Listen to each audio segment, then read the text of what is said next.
Do you have any plans to call President Lai of Taiwan before you make a decision on the weapons package?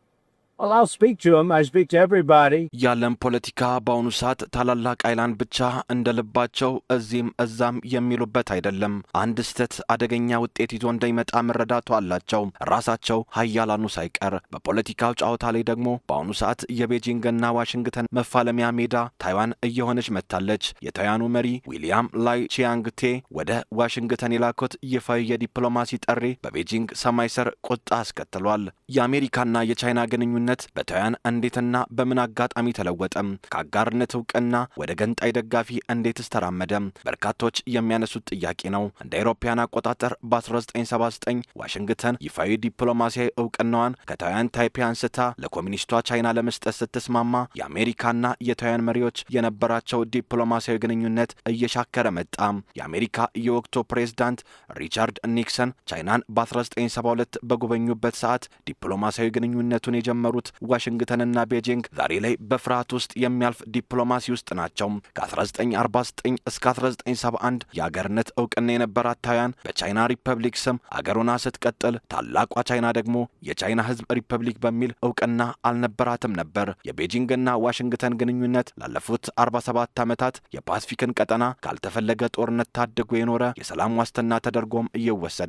ነገር ግን አሁን ላይ ባለው የዓለም ፖለቲካ ትኩሳት ዲፕሎማሲያዊ ውጥረቱ በትራምፕና በላይ ቺያንግቴ የቃላት ልውውጥ ሳቢያ መሰረቱ እየተናጋ ተስፋ ተጥሎበት የነበረው የሀያላኑ ትስስር ሊበተን ተቃርቧል ይላሉ ተንታኞች። በአንጻሩ የኢንዶ ፓሲፊክ ፖለቲካን ጠንቅቀው የሚረዱ ተንታኞች አሜሪካና ቻይና አንድ ላይ የሚሰሩበት ፖለቲካዊ አውድ ተፈጥሯል ይላሉ። የታይዋኑ ፕሬዝዳንት ዊሊያም ላይ ቺያንግቴ ከትራምፕ ጋር ለመነጋገር ፍላጎት እንዳላቸው መግለጻቸው ከ4 አስርት ዓመታት በላይ የዘለቀውን ዲፕሎማሲያዊ ስነስርዓት የሚጥስና ቻይናን የሚያስቆጣ ነው ተብሏል። ኮሚኒስቶቹ ሪፐብሊካኖቹን የአንድ ቻይናን መርህ እንደ ጣሱት እንቆጥረዋለን በማለት ላይም ይገኛሉ። ትራምፕ ከቤጂንግ ጉብኝታቸው መልስ እኔ ሁሉንም ሰው አናግራለሁ፣ የላይ ቺያንግቴን ስልክ እመልሳለሁ በማለት የዓለምን ዲፕሎማቶች ያስገረመ ቤጂንግንም እያስቆጣ መግለጫ ሰጥተዋል። ይህ ንግግር የአፉ ለምታ እንዳልሆነ ትራምፕ በድጋሚ ሲያረጋግጡ በቴፔ ታላቅ የተስፋ ድባብ በቤጂንግ ዘንድ ቁጣ እንደሚቀሰቅስ ሳይታለም እየተፈታ ነው። በሌላ በኩል ታይዋን ራሷን ከቻይና ግዙፍ ወታደራዊ ጡንቻ ለመከላከል ዘመናዊ የጦር መሳሪያ ከአሜሪካ ለመግዛት ደጅ እየጠናች ትገኛለች። ለመሆኑ ይህ ለአሜሪካ ዋይት ሃውስ እየቀረበ ያለው የ14 ቢሊዮን ዶላር ግዙፍ የጦር መሳሪያ ጥቅል ለታይዋን ጋሻ ነው ወይንስ ለታላቁ ጦርነት ክብሪት የሚለው ጉዳይ አነጋጋሪ ጉዳይ ሆኖ ቀጥሏል። ነገር ግን ለዶናልድ ትራምፕ ይህ ጉዳይ የታይዋን የህልውና ጉዳይ ብቻ አይደለም። ይልቁንም ከቻይናው ፕሬዝዳንት ሺጂፒንግ ጋር ለሚያደርጉት ታላቅ የንግድ የዋጋ ተመንና የፖለቲካ ተገዳዳሪነት የሚመዙት የቁማር ካርድ ነው። እዚህ ላይ ነው እንግዲህ የስልጣንና የፍላጎት ግጭቱ ሰማይና ምድር ሆኖ የሚታየው። ታይዋን አሜሪካን እንደ ጽኑ ጠባቂ የዲሞክራሲ አለኝታና የነጻነት ዋስትና አድርጋ ስትመለከት፣ ትራምፕ ግን ታይዋንን ከቤጂንግ ጋር ለሚደረግ የቢሊዮን ዶላሮች ስምምነት ማዳበያ የንግድ ዕቃ እያደረጓት ነው ተብለው የሚተቹት። ለዚህም ይመስላል ትራምፕ ባለፈው ሳምንት በቤጂንግ ካደረጉት ታሪካዊ ጉብኝት መልስ የታይዋንን ችግር እንፈተዋለን ሲሉ ጉዳዩን በዲፕሎማሲ ሳይሆን በነጋዴ አይን እያዩት መሆኑን ፍንጭ ሰጥተዋል የሚባለው።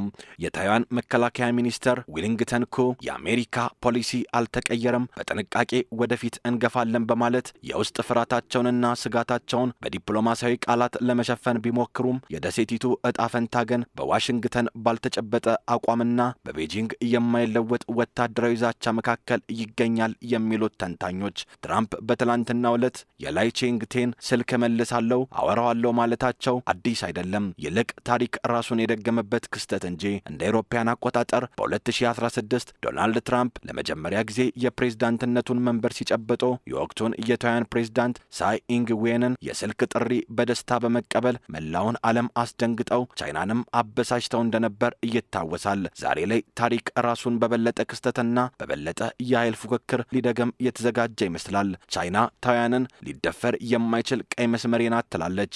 አስፈላጊ ከሆነም በኃይልና በደም እንደምትቀላቅላት ደጋግማ ዝታለች። ታይዋን በበኩሏ ቻይና የሰላምና የመረጋጋት አደናቃፊ ናት፣ የወደፊት እጣ ፈንታችን በውጫዊ ኃይሎች አይወሰንም ስትል ትሰማለች።